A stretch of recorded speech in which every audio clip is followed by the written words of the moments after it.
أما بعد فإن خير الحديث كتاب الله وخير الهدي هدي محمد صلى الله عليه وسلم وشر الأمور محدثاتها وكل محدثة بدعة وكل بدعة ضلالة وكل ضلالة في النار. وقال عز وجل: يا أيها الناس اتقوا ربكم الذي خلقكم من نفس واحدة وخلق منها زوجها وبث منهما رجالا كثيرا ونساء واتقوا الله الذي تساءلون به والأرحام إن الله كان عليكم رقيبا.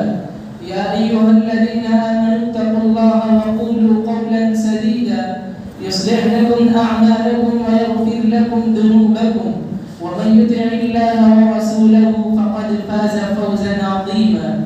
وقال عز وجل: يا أيها الذين آمنوا اتقوا الله حق تقاته ولا تموتن إلا وأنتم مسلمون. وقال تعالى: هو الذي جعل لكم الأرض ذلولا فامشوا في مناكبها وكلوا من رزقه وإليه النشور. محترم حاضرین جمعہ، ابھی خطبہ مسنونہ کے بعد آپ کے سامنے سورۃ الملک کی ایک آیت تلاوت کی گئی. اس آیت میں اللہ تبارک و تعالی نے فرمایا: هو الذی جعل لکم الارض ذلولا، کہ وہی اللہ ہے جس نے تمہارے لیے زمین کو ہموار بنایا. فامشوا فی مناکبها، تو تم اس کے راستوں میں چلو، اس کے کناروں پر چلو. وَكُلُوا مِن رِزْقِهِ، اور اللہ رب العالمین کے دیے ہوئے رزق سے کھاؤ اور رزق کی جستجو کرو، رزق کے لیے محنت کرو. وَإِلَيْهِ النُّشُورُ، اور یہ بھولنا نہیں کہ رزق کے لیے جو تم محنت کرتے ہو یہ عارضی چیز ہے.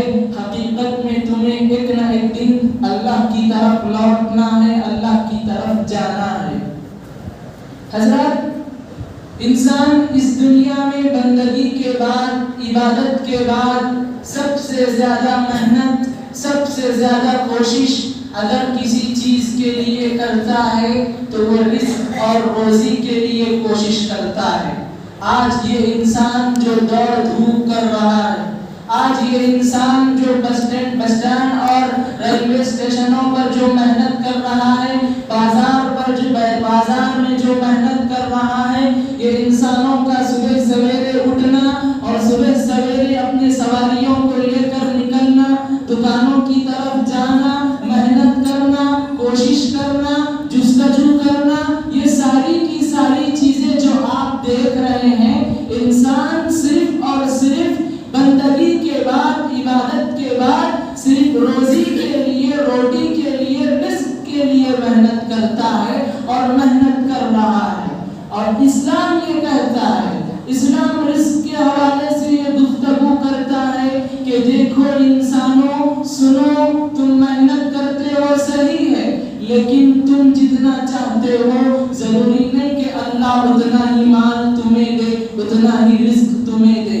میں جتنا چاہتا ہوں ضروری نہیں کہ اللہ اتنا ہی مال مجھے دے، اللہ اتنا ہی رزق مجھے دے، بلکہ اللہ رب العالمین جتنا چاہتا ہے اتنا مال تمہیں دیتا ہے، اتنا ہی رزق تمہیں دیتا ہے.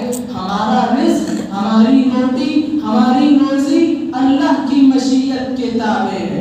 اللہ جس کو چاہے گا، جتنا چاہے گا اس کو روزی دیتا ہے اور اتنا ہی دیتا ہے. یہ اللہ رب العالمین کا قانون ہے، یہ اللہ رب العالمین کا رول ہے. اور اللہ رب العالمین یہ بھی کہتا ہے، اسلام ہمیں یہ بھی بتاتا ہے کہ انسان اس دنیا میں آنے سے پہلے، انسان کے اس دنیا میں آنے سے پہلے ہی اللہ رب العالمین اس کی تقدیر لکھ دیتا ہے. اس کے مقدر میں رزق کتنا ہے، اور اس کے مقدر میں کتنے سال وہ جیے گا، اس دنیا میں وہ کتنے سال رہے گا، کیا کمائے گا، کیا کھائے گا، کیا پیے گا، یہ سب ساری چیزیں اللہ رب العالمین انسان کے اس دنیا میں آنے سے پہلے ہی لکھ دیتا ہے. کب لکھتا ہے؟ جب وہ اپنی ماں کے گود میں ہوتا ہے، 4 مہینے کا جب وہ ہوتا ہے، رحم مادر میں جب وہ ہوتا ہے، اس